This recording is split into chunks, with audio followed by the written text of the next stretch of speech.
Ripoti za ASAM Online TV zikiripoti kutoka shehia ya Malindi, mtaa wa Kokoni, ambako kumeripotiwa kuanguka kwa jengo la ghorofa majira ya saa 12 asubuhi. Mkuu wa mkoa wa Mjini Magharibi, Mheshimiwa Mohamed Ali Abdullah, ameweza kufika hapa na kujionea hali halisi pamoja na kuzungumza na wananchi wa eneo hili. Aidha, tumezungumza na sheha wa shehia ya Malindi pamoja na wahanga wa tukio hili. Wameeleza namna tukio lilivyotokezea na athari zilizojitokeza. Mimi ni Abdillahi Abdullah, lakini nyuma ya kamera ni Huzaima Khamis. Tutaelewa kwamba tutafute ndugu jamaa na marafiki, twende tukajisaidie ili kuokoa nafsi zetu sisi wenyewe pamoja na mali zetu mapema kabla haijatokea athari.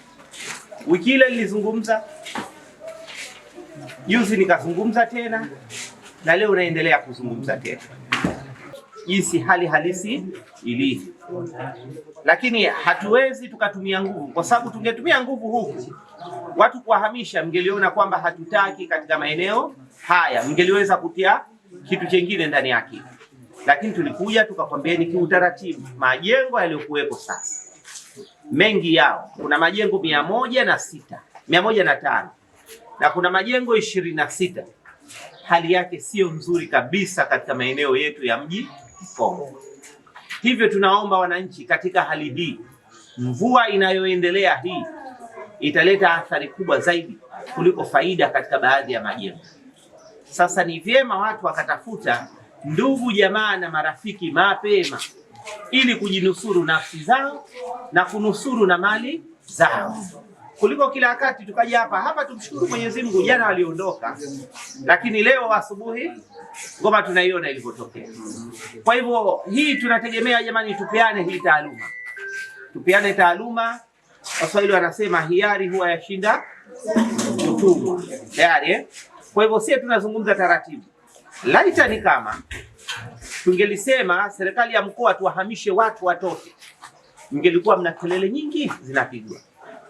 Hamtaki tukakae wapi, sijui hivi, mngelisema na mngeona kuna mambo mengine.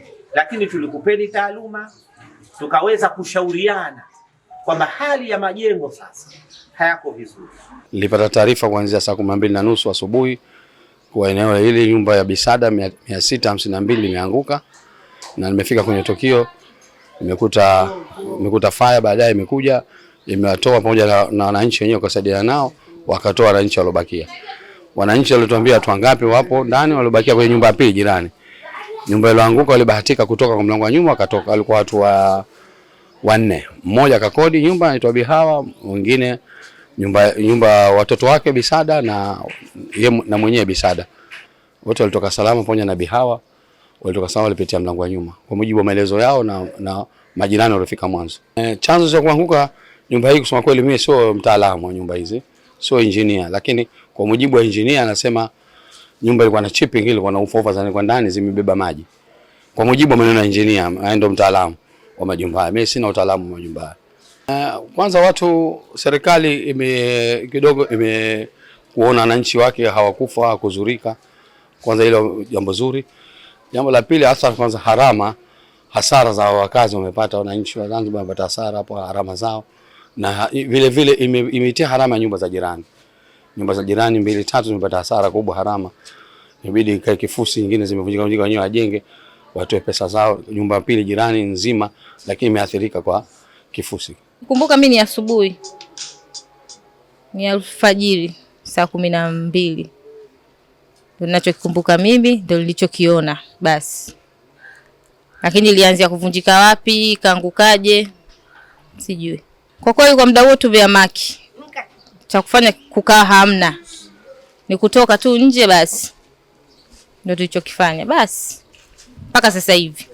Athari kwenye kuhusu mwili sijapata, labda niseme kisaikolojia tu ndio naweza nikasema hivyo, lakini kwa mwili niko salama basi. Na cha kusaidia sasa hivi tu tuangaliwe tunakaaje, tunaangaliwa vipi kwa kipindi hiki basi. Taarifa niliweza kuipokea kuanzia 11:30 mpaka kuelekea 12 kasrobo. Kupata taarifa ni moja kwa moja tukaja kuripoti huku kuja kuona hali ya mandhari iliyotokea, nakuta tayari ni ishaanguka na njia zote zimeziba, na kuja kuangalia watu huko. Lakini nashukuru Mungu kwa watu walivyoweza kujitolea, majirani wametokeza pembe tofauti kuja kumsaidia mzee wetu au mama yetu, kwa ikakwama ndani, hakuna mtu mwingine wa kumtoa. Tukashirikiana pamoja na majirani, tukaja kumtoa nje.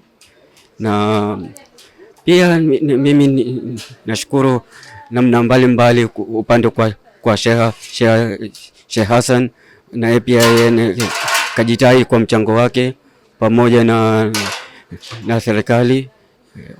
Hajapoteza wakati, fire imefika, polisi wamefika kwa wakati, na kila juhudi zote zimechukuliwa.